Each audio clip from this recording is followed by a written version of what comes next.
wanted to talk about the relationship between Nat and Misty. I love their friendship mostly because it's extremely one-sided. It is one-sided. Yes, it is. It's pretty much all, a lot of Misty's head. But I want to know from Nat's point of view, while they're on the island, how does she kind of navigate that relationship?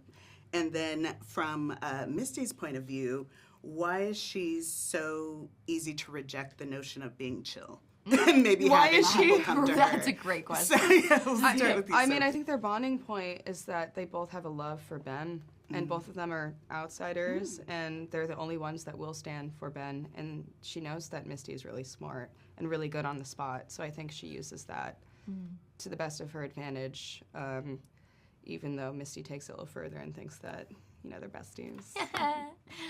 Yeah, I think that Misty does things for people to get something in return. And so she's saved Natalie's life by, having Javi be kind of the sacrifice. And I think that in turn means they're friends in Misty's delusion. And I think there is some interesting invisible tie that ties the two together. From early on, even in our tiny little scenes, Misty is always trying with Natalie. I mean, she's always trying with everybody, but especially now that Natalie has power, it's like she wants to be right there with her. And, Natalie's gonna go on an adventure, Misty's gonna be there with her. Well, guilt. The guilt of it all is such a kind of cohesive thread throughout this season especially. And we have Nat's guilt kind of with what happened with Coach and keeping that secret close to the vest, but then having it delay their search for Mari. And we also have Misty's guilt, of course, of basically causing the entire thing. Yeah. You're like, huh. Tell me about what is it that allows them to be led by this guilt instead of kind of confronting it? Because as we know of Nat, she's very, open to being vulnerable and she can kind of hit things face on. But then for this, it's like there's something in her that's keeping it reserved. Yeah, I think Natalie stores her guilt in a very specific way, and that's why you see her end up in that's why she needs all those distractions when she's older and doesn't want to be, she goes up to a really fucked up mindset through drugs and everything. But it's interesting to see how each person deals with their guilt. Yeah. Whether they push it aside and release it, I think Natalie stores it. But I think each person deals with it in a very different way, and it's interesting to see that. I don't think Misty feels guilt at all for anything. She justifies everything she's ever done, at least my teen version. And I think what happened with Crystal, that was self-preservation. And even though she misses Crystal and she loves Crystal, I think that it's at the end of the day, she always will justify her actions no matter how evil or bad or messed up they are.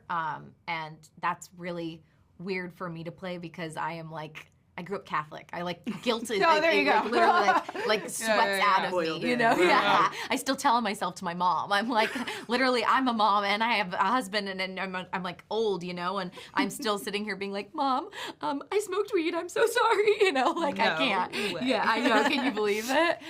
Well, one thing that's so fabulous about Miss is because for me, I support women's rights and I support women's wrongs. We love that. But Misty, she might be a little too wrong. So we'll see what happens. Yeah, it gets wild. I cannot wait for more people to watch it and to see it. You two are absolutely fabulous in it. Thank you for taking a little time to talk with me today. Thank you. I can't wait. The Sadecki family is going through it. They have just a tad. A lot going on. I want to talk about the idea of, we have Jeff kind of on one side being like, can we just try to get back to normal? I just kind of want my wife back on my side and on my team. And then on the other side, we have Callie who just wants to burn everything down, break it all open, understand all the secrets, right? Talk to us about kind of their direction for the season and how those two kind of concepts come together.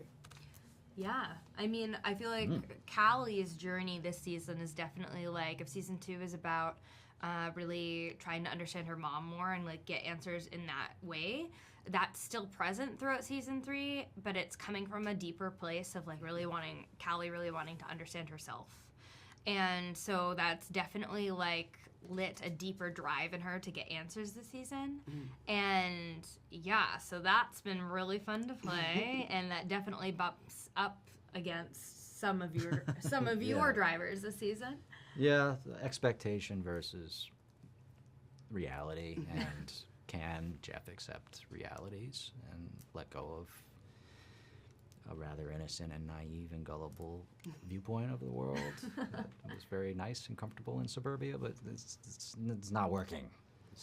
You're getting shattered by Yes. Yeah. And I think as those things come together, it's like allowed us to play with so many levels of, we've got our hijinks as those two things bump up That's a against good each word. other. Yeah, the levels, the hierarchy, who's leading this group and who's the parent and who wants to accept the role of that and Yeah. and who's, you know what I mean? Like, Yeah, and there's we've a had, lot like- of reversals going on. Yes. So we've got the lighter moments and we've got like some deeper The moments. very too, and it's- much heavier moments, Yeah. of course.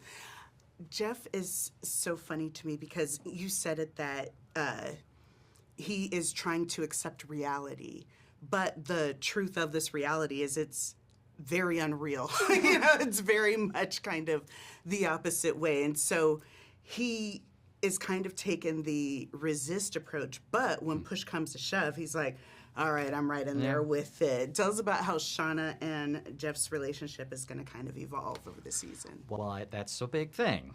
I can't really tell you all of that. Passed I my have to play it test. coy. But there's a big question is for him, and the big fear is, does my wife love me like I love her, or at all? And accepting that reality. All right. Fighting And- for that. Right? For Callie, one thing I love about her is that we know Shauna's past. We know Shauna's childhood and the decisions that she makes.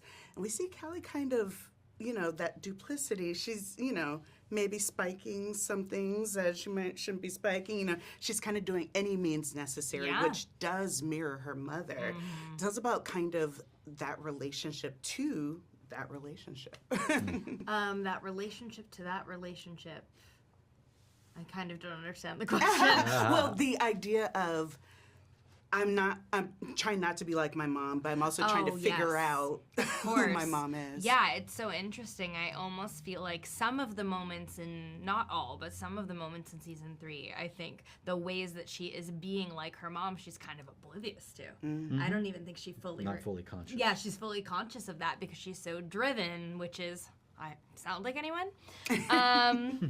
Yeah, but it's been a very complex like thing to go to play and weigh. I'm like, and that's what Callie's dealing with within herself. So I think it's very like complicated, and you can kind of see that within her. But it was so fun to let out more of the manipulative, duplicitous side. Well, I absolutely loved it. Thank you so much for taking a little time to talk with me. Thank and yeah, this season, woo, I can't wait.